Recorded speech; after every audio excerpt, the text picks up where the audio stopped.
نحمده ونصلي على رسوله الكريم أما بعد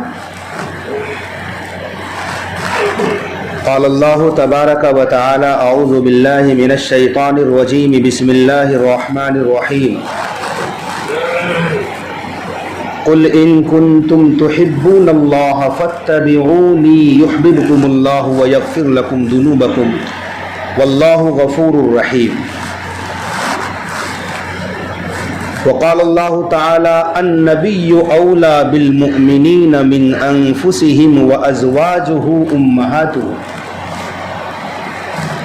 قال رسول الله صلى الله عليه وسلم المرء مع من أحب وقال عليه الصلاة والسلام لا يؤمن أحدكم حتى أكون أحب إليه من والده وولده والناس أجمعين صدق اللہ العظیم وصدق رسولہ النبی الکریم۔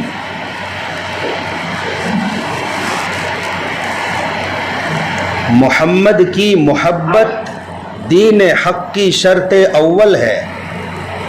محمد کی محبت دین حق کی شرط اول ہے، اسی میں ہو اگر خامی تو سب کچھ نامکمل ہے۔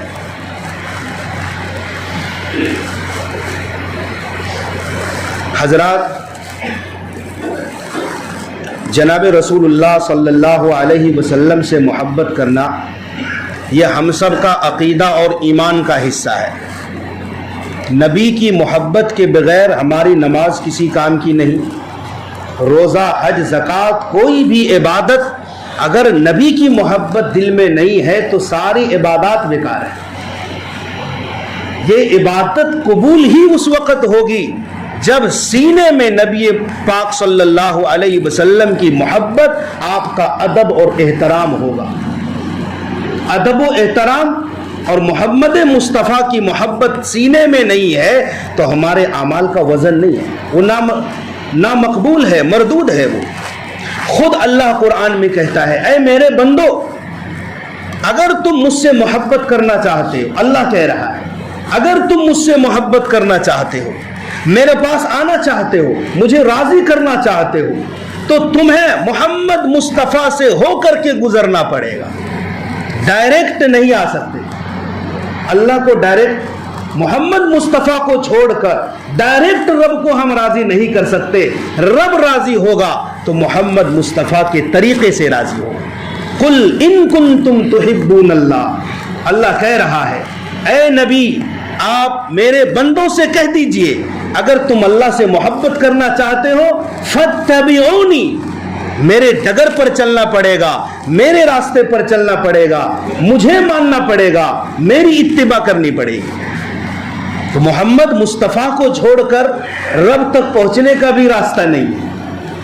ہمیں نماز ملی ہے محمد مصطفیٰ کے صدقے میں، جس نے ہمیں نماز دی، جس نے قرآن دیا، جس نے حج، دیگر تمام عبادات دیے، جس نے رب کا راستہ بتایا، اسی کو ہم چھوڑ دیں گے اور سوچیں گے کہ ہم رب کو راضی کر لیں گے، ایسا ممکن نہیں ہے۔ محمد مصطفیٰ کی محبت گویا رب کی محبت ہے۔ نبی کی ناراضگی خدا کی ناراضگی ہے، نبی کی گستاخی رب کی گستاخی ہے، اور نبی کی پیروی غلامی کرنا گویا رب تبارک و تعالی کی بندگی کرنی ہے۔ دشمنان اسلام ہمیشہ سے مسلمانوں کے قلب و جگر سے اللہ اور اللہ کے رسول کی محبت کو چھیننا چاہتے ہیں۔ مسلمان کٹ جائے محمد سے، مسلمان کٹ جائے اللہ اور اللہ کے رسول سے، لیکن مسلمان ہے الحمدللہ، بھلے نماز میں کمزوری ہے، بھلے مسلمان روزے، حج، زکوٰۃ میں کمزور ہیں، مگر الحمدللہ اللہ کا لاکھ لاکھ شکر ہے، آج بھی گئے گزرے دور میں محمد مصطفیٰ کے نام سے گردن کٹانے والے لاکھوں کروڑوں مسلمان ملے۔ یہ کیا ہے؟ یہ محبت رسول ہے، محبت مصطفیٰ ہے سینے میں، جو کبھی بھی کسی لمحہ بھی کسی مسلمان کے سینے سے کم نہیں ہونی چاہیے، اور اگر کم ہو گئی تو پھر اپنے ایمان کی خیر منانی چاہیے۔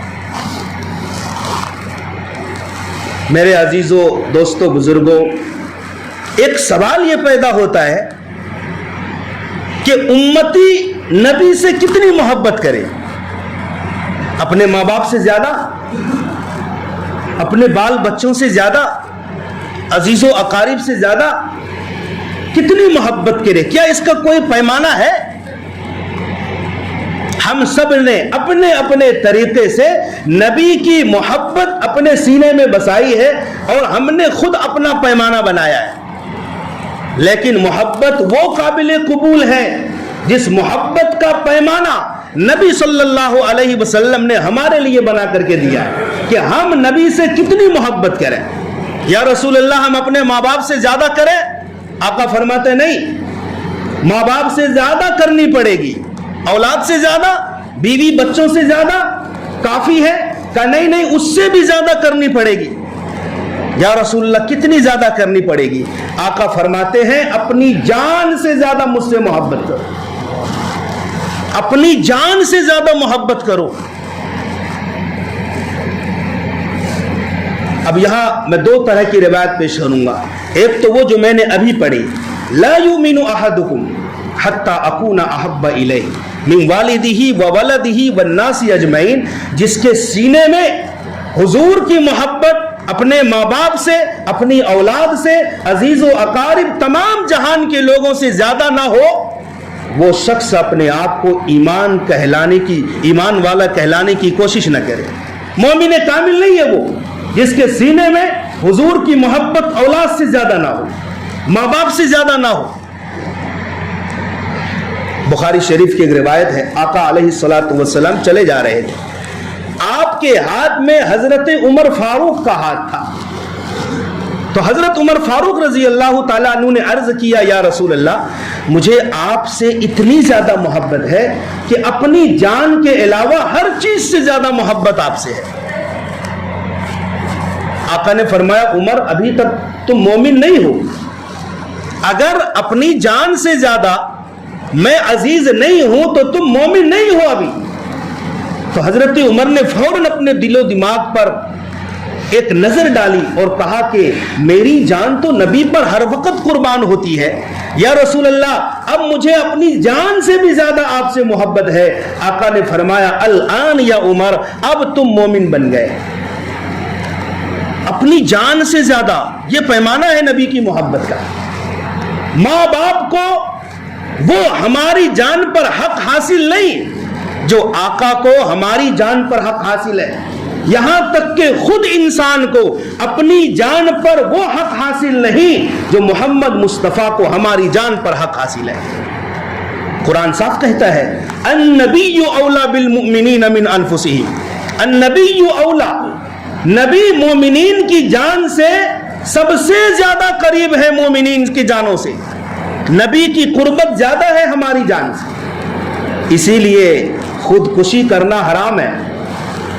کوئی آگ میں چھلانگ لگائے، اپنی جان کو گنوانے کے لیے کوئی سمندر میں چھلانگ لگا لے، اپنے آپ کو ختم کر دے، قتل کر دے اپنے آپ کو، تو یہ حرام ہے۔ وجہ کیا ہے؟ وجہ یہ ہے کہ تمہاری جان تمہاری نہیں ہے، تم اپنی جان کے مالک نہیں ہو۔ کوئی اپنا ہاتھ کاٹ دے یہ حرام ہے، کیونکہ تمہارے پاس جو ہاتھ ہے، پیر ہے، دل، دماغ، آنکھ، ناک، کان ہے، یہ تمہارے پاس اللہ کی طرف سے بطور امانت ہے، اس کو تم ضائع نہیں کر سکتے، گنہگار ہو جاؤ گے۔ اب سنو، مولانا اشرف علی تھانوی رحمت اللہ علیہ، کسی کے پاس ترازو ہے تو حضرت تھانوی کے اس قول کو تول کر کے دکھائے۔ وہ کیا لکھتے ہیں؟ خودکشی کرنا حرام ہے، آگ میں کودنا حرام ہے، سمندر میں اپنے آپ کو ہلاکت کی نیت سے اپنے آپ کو حوالے کر دینا حرام ہے، لیکن اگر نبی امتی سے کہے کود جاؤ تو کودنا فرض ہے۔ کتنی بڑی باریکی بات ہے۔ عام آدمی کودنا چاہے تو حرام ہے، قتل ہو جائے اپنے آپ کو ختم کر دے حرام ہے، لیکن نبی اگر کہہ دے کہ کودو تو یہ فرض ہو جاتا ہے، نبی کا حکم ہے۔ وجہ کیا ہے؟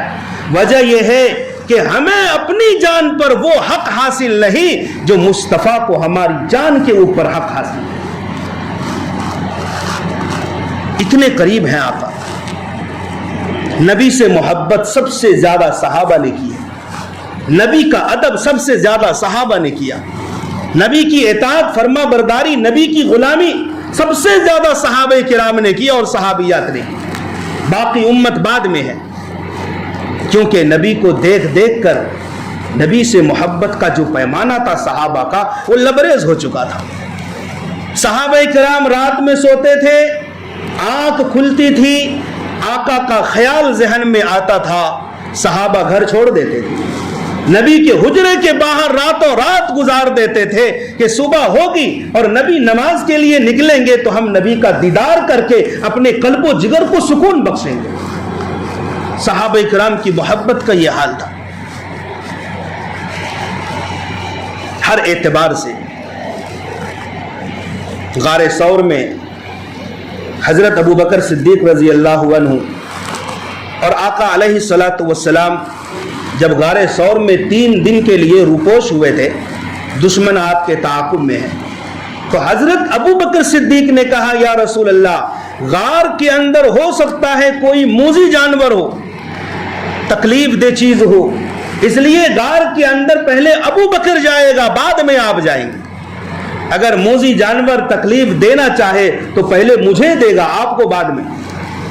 تو حضرت ابو بکر صدیق اندر گئے، وہاں غار کے اندر چند سوراخ تھے، اپنے کپڑے کے ٹکڑے کیے، کپڑے کو پھاڑ پھاڑ کر سوراخ کے منہ میں لگایا، بند کیا، ایک سوراخ پھر بھی باقی رہ گیا، تو حضرت ابو بکر صدیق نے اپنی ایڑی لگا دی کہ اگر کوئی موذی جانور نکلا تو نبی تک پہنچنے سے پہلے میری ایڑی پر ڈنک مارے گا، تو ابو بکر صدیق نے ایڑی لگا دی، اور حال یہ تھا کہ آقا صلی اللہ علیہ وسلم ابو بکر صدیق کی گود میں سر مبارک رکھ کر آرام فرما رہے تھے۔ پھر کیا تھا، موذی جانور نے تکلیف پہنچائی، ابو بکر صدیق کے بدن میں زہر کا اثر ہوا اور رخسار مبارک پر ابو بکر کے آنسو کے قطرے گرے، آقا بیدار ہوئے، ما ابکی کا یا ابا بکر، ابو بکر کیا ہو گیا؟ ابو بکر نے کہا لگتا ہے کسی موذی نے تکلیف پہنچائی ہے۔ آقا نے لعاب دہن لگایا اور فوراً زہر کافور ہو گیا، ختم ہو گیا۔ یہ ہے نبی سے محبت کہ نبی کی محبت میں اپنی جان کا نذرانہ پیش کر دینا، موذی جانور آئے تو پہلے مجھے تکلیف پہنچائے۔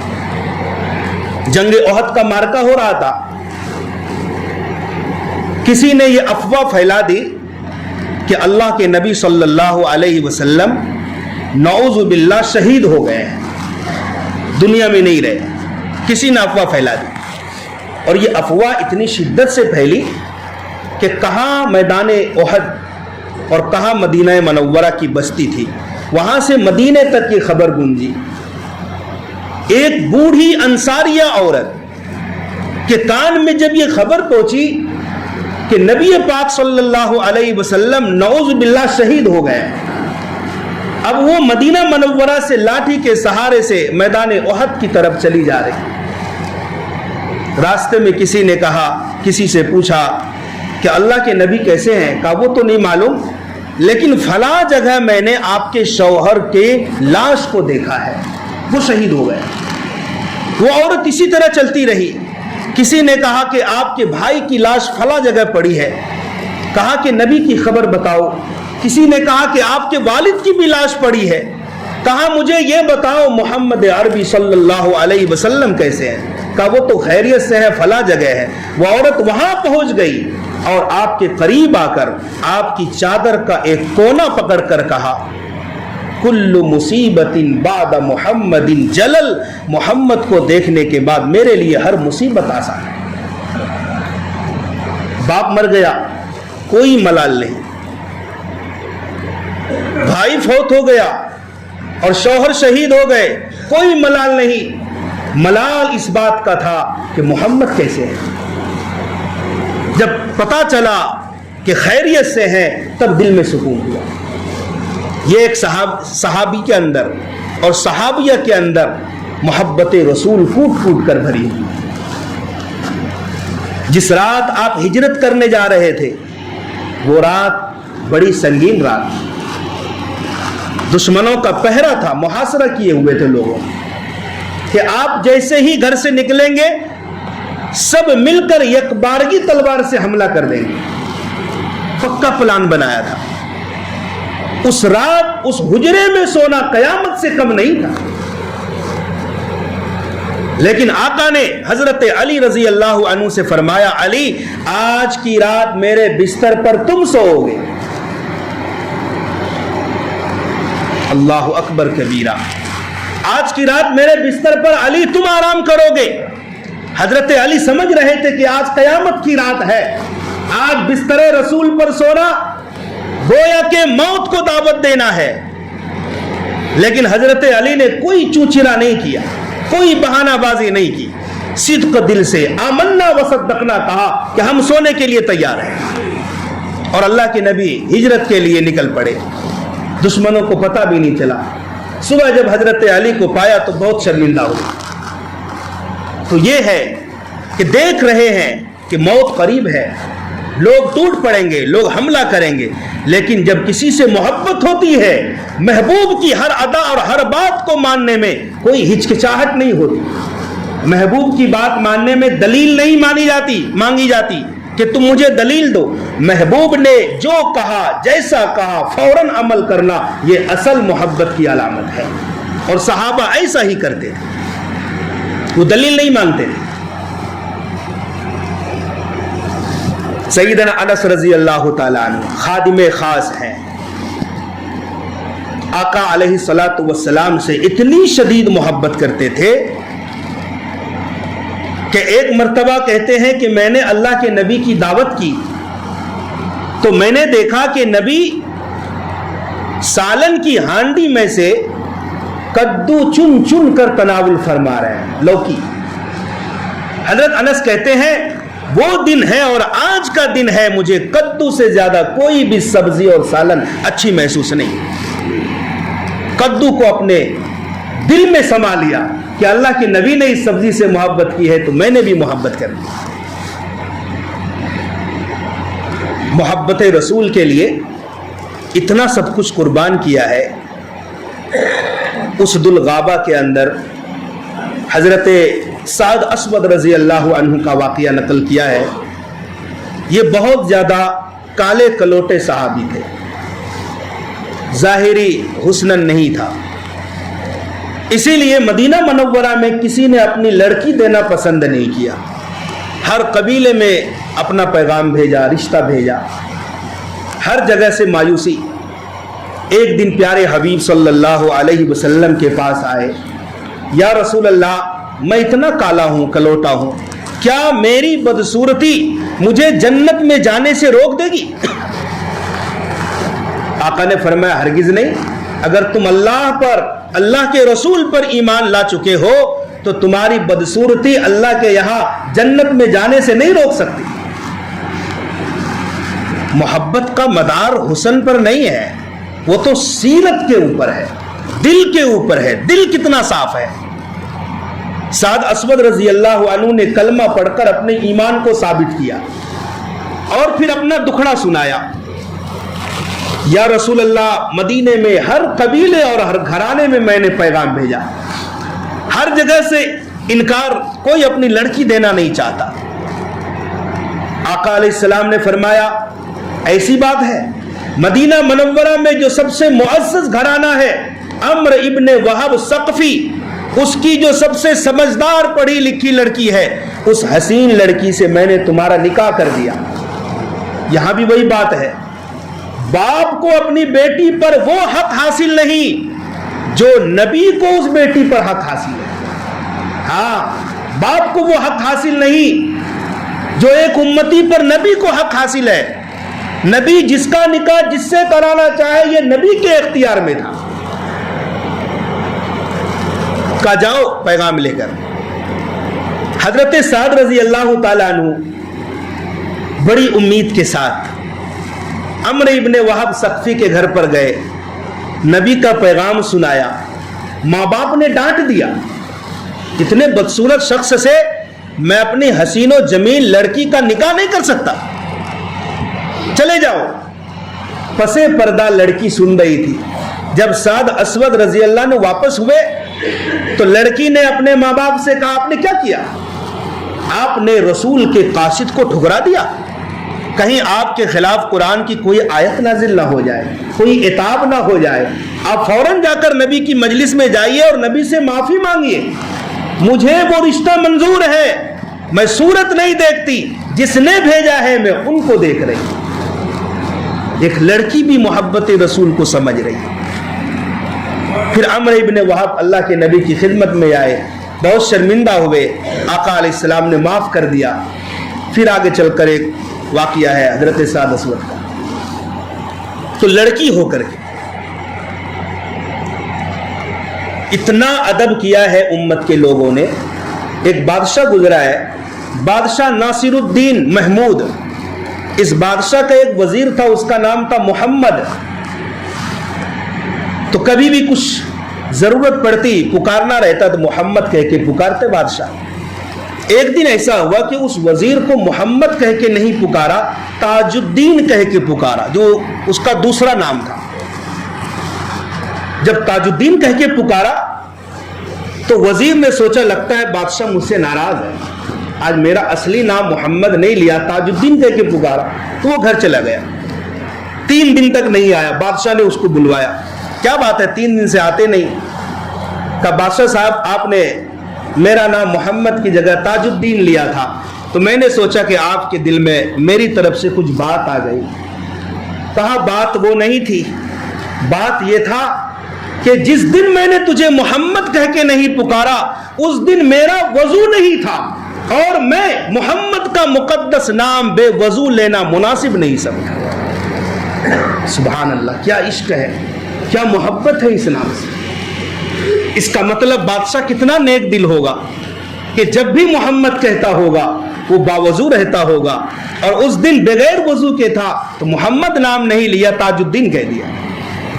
اور یہ محبت اور عشق رسول بعد کے علماء میں بھی، جب انگریزوں نے مولانا محمد قاسم نانوتوی رحمۃ اللہ علیہ کے خلاف وارنٹ جاری کیا گرفتاری کا، تو آپ کے شاگردوں نے، محبین نے آپ کو ایک مکان میں بند کر دیا، حضرت آپ یہیں رہیے گا ورنہ آپ کے خلاف وارنٹ جاری ہے، آپ گرفتار کر لیے جائیں گے۔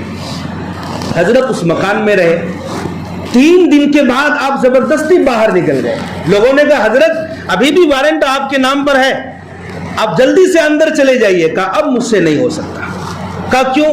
کہا میں نے پوری تاریخ پڑھی ہے، آقا علیہ السلام صرف 3 دن کے لیے غار ثور میں چھپے تھے، میں نے وہ سنت ادا کر دی، میں بھی 3 دن کے لیے چھپا ہوں۔ اگر نبی 3 دن سے زیادہ چھپتے تو آج محمد قاسم بھی 3 دن سے زیادہ چھپتا۔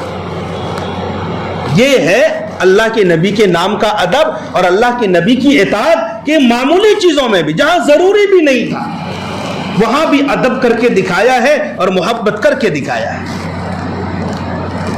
آپ کے دور میں سہارنپور کے اندر اس زمانے میں سبز جوتے کا بڑا رواج چلا تھا۔ اس زمانے میں بڑے بڑے تقریبات میں، فنکشن وغیرہ میں ہرے کلر کا جوتا پہن کر لوگ جاتے تھے۔ ایک مرتبہ حضرت مولانا قاسم نانوتوی رحمۃ اللہ علیہ کو کسی نے ہرے کلر کے جوتے گفٹ کیے، حضرت آپ کسی فنکشن میں جائیے گا۔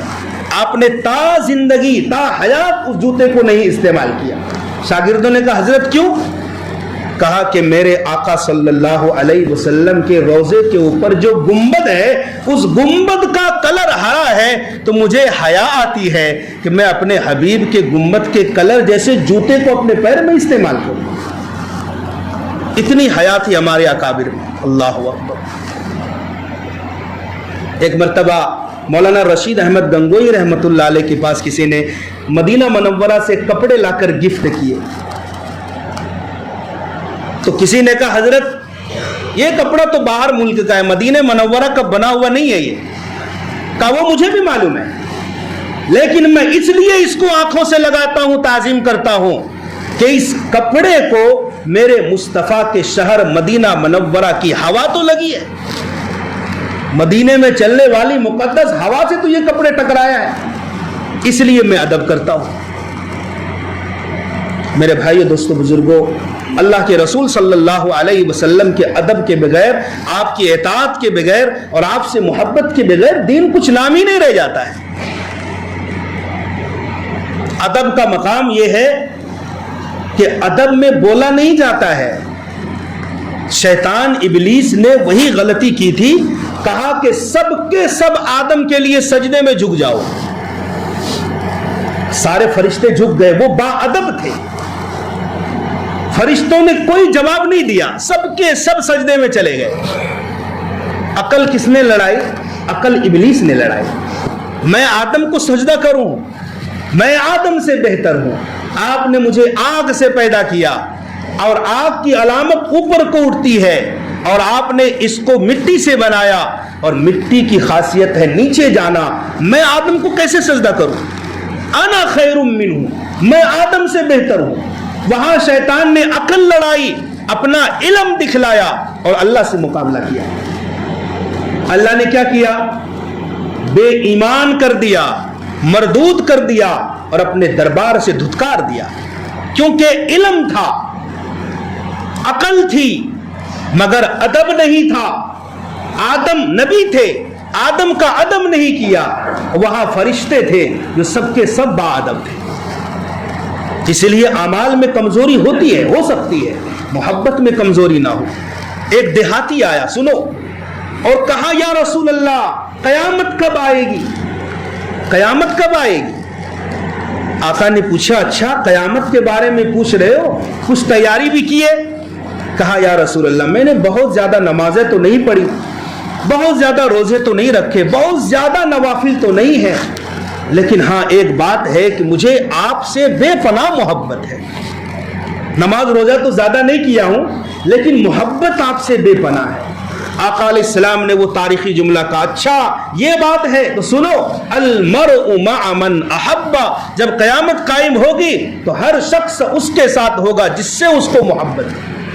حضرت انس رضی اللہ عنہ کہتے ہیں یہ تاریخی جملہ سننے کے بعد صحابہ ساری زندگی میں جتنا آج خوش ہوئے تھے، کبھی بھی کسی موقع پر اتنی خوشی کا اظہار نہیں کیا صحابہ نے، کیونکہ صحابہ کو سب سے زیادہ نبی سے محبت تھی۔ ہم کو نبی سے محبت ہے یا نہیں وہ تو اللہ جانے، اللہ کا رسول جانے، مگر آقا کو ہم سے کتنی محبت ہے، آقا کو ہمیں محبت ہے یا نہیں وہ ہم جانے اور اللہ جانے، لیکن میرے مصطفیٰ کو ہم سے کتنی محبت ہے۔ آقا فرماتے قیامت کا دن ہوگا، ہر طرف وحشتناک ماحول ہوگا، ہر نبی اپنی امت کو بھی بھول جائے، ہر نبی، کوئی نہیں کہے گا امتی امتی، ہر نبی کیا کہے گا؟ نفسی نفسی، مجھے بچا لو، مجھے بچا لو۔ آقا فرماتے ہیں میں حوض کوثر پر رہوں گا، میں حوض کوثر پر ہوں گا کہ جبرائیل علیہ السلام آئے۔ یا رسول اللہ آپ حوض کے اوپر کا کیا ہوا؟ جبرائیل علیہ السلام کہیں گے آپ کی امت پل صراط پر پریشان ہے۔ آقا فرماتے ہیں میں حوض کو چھوڑ دوں گا اور بھاگتا ہوا دوڑتا ہوا پل پر پہنچ جاؤں گا اور وہاں اپنی امتی کے بارے میں اللہ سے سفارش کروں گا، یا ربی سلم سلم، اے میرے پروردگار میری امت کو سلامتی کے ساتھ پل صراط سے گزار دیجیے۔ نبی کو محبت ہم سے اس قدر ہے، صرف یہاں نہیں وہاں بھی، جب ہر نبی کہیں گے نفسی نفسی، وہاں ایک آواز آئے گی امتی امتی۔ پھر جب میں پل پر رہوں گا جبریل آئیں گے، یا رسول اللہ آپ یہاں ہیں؟ کہا کیا ہوا؟ کہا آپ کی امت میزان پر پریشان ہے، جہاں اعمال تولے جائیں گے۔ آقا فرماتا میں بھاگتا ہوا وہاں جاؤں گا، مجھے 3 جگہ تلاش کرو گے مل جاؤں گا، یا تو حوض پر رہوں گا، یا پل صراط پر رہوں گا، یا میزان عدل کے پاس رہوں گا، اپنی امت کی بخشش کے لیے برابر اپنے رب سے سفارش کرتا رہوں۔ ہم گنہگار صحیح، لیکن اللہ کے نبی کی محبت کو اپنے دل سے کمی نہ ہونے دیں۔ انشاءاللہ یہی محبت اور یہی عشق رسول، اطاعت رسول ہماری نجات کے لیے سامان بنے۔ اللہ تعالی ہم سب کو عمل کی توفیق